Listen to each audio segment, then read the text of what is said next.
atau kita analisis kenapa Islam mengatakan sebagai agama yang paling benar. Jadi satu-satunya agama yang benar. Yang pertama itu Allah sendiri yang menyampaikannya. Jadi Tuhan kita semua itu menyampaikan bahwa Islam ini adalah agama yang benar, agama yang sempurna, agama yang datangnya dari Allah, dari Tuhan yang menciptakan seluruh alam ini. Ada satu surat dalam Al-Quran yang diturunkan oleh Allah, Tuhan kita semua, Tuhan siapapun itu.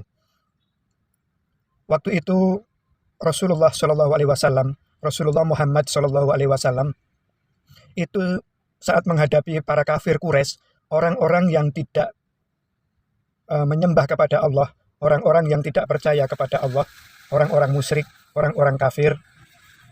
Jadi kalau saya katakan musyrik, kafir itu kafir terutama itu yang tidak percaya dengan Allah, ya. Atau dia percaya dengan Allah tapi dia menyembah yang lain, menyembah berhala dan seterusnya.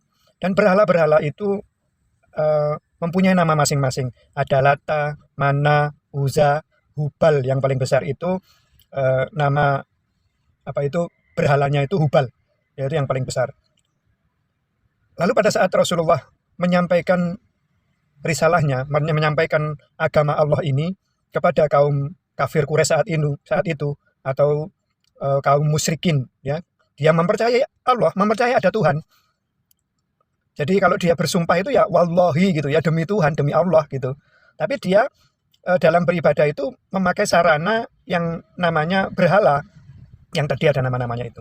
Nah, pada suatu ketika saat Rasulullah Muhammad SAW ini menyampaikan agama Allah ini, mereka para kaum kafir Quraisy atau musyrikin Quraisy di Arab Mekah sana itu menanyakan kepada Rasulullah, "Hei Muhammad, coba ceritakan silsilah Tuhanmu pada kami semua." Jadi mereka menganggap Tuhan itu ada silsilahnya. Jadi ya kita yang sekarang mengenal tauhid, ya mengenal Allah itu ya agak heran. Tapi dulu mungkin juga tidak heran. Karena apa? Yang namanya Hubal, Lata, Mana, Uzza, ya itu semua punya silsilah. Mereka adalah sebetulnya orang-orang alim, orang-orang baik, orang-orang yang soleh. Tapi ya karena kelihayan setan ya untuk menggoda manusia agar ya pelan-pelan mulai dari Nabi Ibrahim, Nabi Ismail dan sampai Nabi Muhammad itu diajarkan oleh setan. Pertama kali itu orang-orang soleh itu hanya dibuat lukisannya, dibuat wajahnya itu digambar-gambar, lalu dibuatkan patung, tidak untuk disembah, hanya untuk bahwa kita ini jangan melupakan nenek moyang gitu ya. Jadi sebagai orang yang baik tentunya menghargai nenek moyangnya. Jadi kita punya adat itu kalau orang yang baik tentu menghargai nenek moyangnya. Itu awalnya. Tapi lama-lama iblis itu tahu, setan itu tahu karakter manusia. Manusia itu kan maunya sendiri ya. Jadi apa katanya otaknya ini. Jadi mereka menganggap Tuhan itu melalui berhala ini, orang yang disembah ini itu punya silsilah. Jadi punya bapak, punya ibu gitu ya. Nah, maka Rasulullah menjawab, dan ini logis. Coba kita semua berpikir, siapapun panjenengan, Muslim atau kafir, Islam atau musyrikin, ya, Anda bisa berpikir. Rasulullah menjawab, dan jawabannya itu bukan dari Rasulullah Muhammad SAW, tapi dari wahyu. Dan itu turun satu surat yang namanya surat Al-Ikhlas. Bunyinya, A'udzubillahi minasyaitonirrajim. Bismillahirrahmanirrahim. Qul huwallahu ahad, Allahu samad, lam yalid wa lam yulad wa lam yakul lahu kufuwan ahad. Jadi saya berlindung kepada Allah dari godaan setan yang terajam, setan yang terkutuk, dengan nama Allah yang Maha Pengasih lagi Maha Penyayang. Nah, ini intinya suratnya. Qul huwallahu ahad tadi dimulainya. Katakanlah. Jadi ini yang disuruh mengatakan ya Nabi Muhammad ini kepada orang kafir Quraisy itu. Allah ya, Tuhan itu. Qul huwallahu ahad. Ya, katakanlah Allah itu ahad. Allah itu esa, satu-satunya dan tidak ada yang lain. Lalu Allahus samad. Jadi Allah itu tempat segala sesuatu itu bergantung. Apapun makhluk ini di dunia ini, apapun bintang-bintang di langit segala macamnya, tumbuh-tumbuhan, hewan, manusia, apapun, lautan, semuanya bergantung kepada Tuhan, kepada yang namanya Allah ini. Yang ketiga, dia tidak diperanakkan. Jadi dia tidak beranak dan juga tidak diperanakkan. Nah, kalau patung-patung tadi kan diperanakkan toh. Jadi angkanya mempunyai silsilah, makanya dia tanya, silsilahnya gimana Muhammad, Tuhanmu itu? Jadi Allah menjelaskan, Tuhan kita semua ini menjelaskan bahwa Tuhan kita ini namanya Allah. Dia itu tidak beranak dan tidak diperanakkan. Jadi tidak ada silsilahnya. Makanya kalau di dunia ini, bisa kita katakan di dunia ini hampir semua agama itu Tuhannya punya silsilah. Makanya kenapa Islam ini menganggap atau mengatakan sebagai agama yang benar, paling benar, tidak ada yang benar di dunia ini kecuali Islam. Ya, jadi Tuhannya itu tidak beranak dan juga tidak diperanakkan. Kalau Tuhan itu beranak, Tuhan itu diperanakkan, dia jadi anak atau jadi bapak atau jadi ibu, itu bukan Tuhan.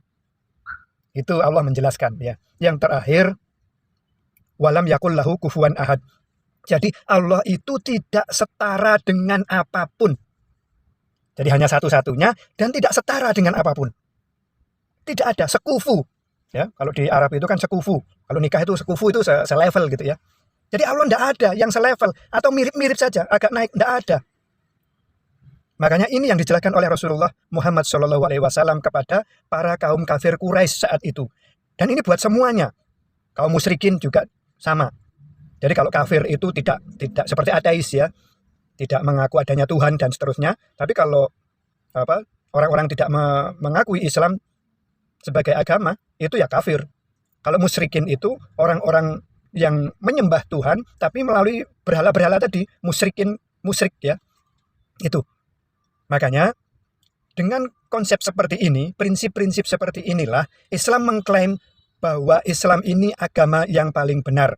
Sekali lagi, tidak ada konsep Tuhannya seperti konsep Tuhannya Islam. Panjenengan lihat semua agama di dunia ini, konsepnya akan bermacam-macam. Kalau panjenengan menekan 4 konsep ini tadi, Tuhannya satu-satunya, bukan hanya satu, tapi satu-satunya. Lalu semuanya bergantung kepada satu ini. Semuanya, malaikat bergantung pada satu ini, Tuhan ini, yang namanya Allah. Lalu dia tidak beranak dan tidak diperanakkan.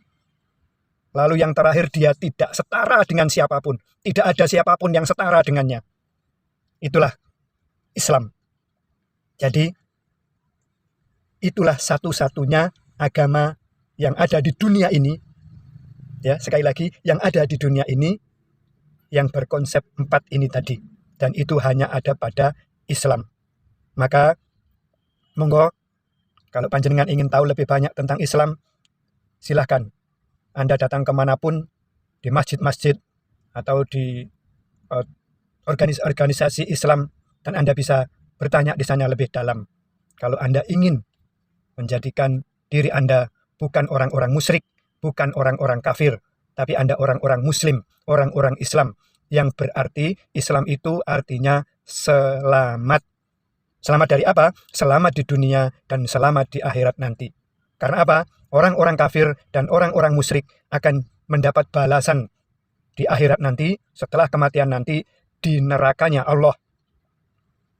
Orang-orang Muslim, orang-orang Islam dijanjikan oleh Allah itu nanti untuk masuk ke surganya Allah Subhanahu wa Ta'ala. Demikian, semoga bermanfaat bagi semua kita, khususnya orang-orang Islam, orang-orang Muslim, orang-orang mutakin, orang-orang muhsinin, orang-orang mukhlisin, agar lebih mantap lagi dalam bertauhid, dalam beragama, dan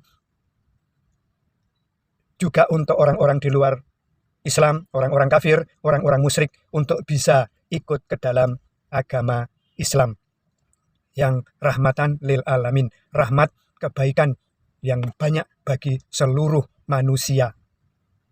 Al-Quran yang diturunkan Allah itu menyerunya, ya ayuhan nas, hai orang-orang. Jadi semua manusia, hai manusia. Atau yang kedua, ya ayyuhalladzina amanu, hai orang-orang yang beriman. Jadi Al-Quran ini diturunkan Allah untuk manusia yang tidak Islam, juga manusia yang sudah Islam, yang disebut amanu, orang-orang yang beriman. Demikian, semoga bermanfaat. Wallahu alam. Wassalamualaikum warahmatullahi wabarakatuh.